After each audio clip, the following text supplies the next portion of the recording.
In a small, forgotten village nestled between rugged hills and dense forests, two brothers were born into a world of hardship. The air was thick with the scent of earth and toil. The village a patchwork of crumbling stone houses and fields worked tirelessly by those who had little else. Roran, the elder, was a man of ambition. His sharp eyes always scanned the horizon for opportunities, and his mind constantly churned with schemes to escape the clutches of poverty. He was known in the village as clever, but also as someone who kept his heart locked away, thinking only of his own gain. Roran believed that to survive, one must fend for themselves, and he pursued wealth and success with relentless determination, even if it meant leaving others behind. Elias, on the other hand, had a heart that beat in rhythm with the needs of his family and the village. He was kind, soft-spoken, and hard-working, always putting others before himself.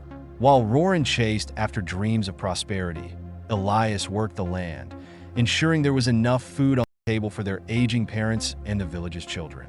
He believed in the strength of community and the bonds of family, sacrificing his own desires to keep them all together.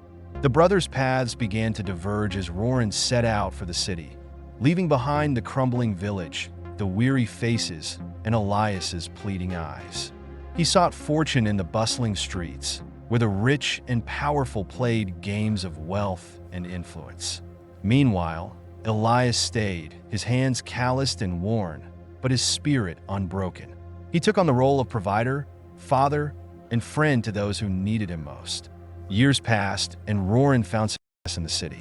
He had wealth, influence, and power, everything he had ever dreamed of. But in his rise, he had lost touch with the people he once knew, including his own family. Elias, despite his sacrifices, struggled to keep the village afloat, facing drought, sickness, and the relentless grind of poverty.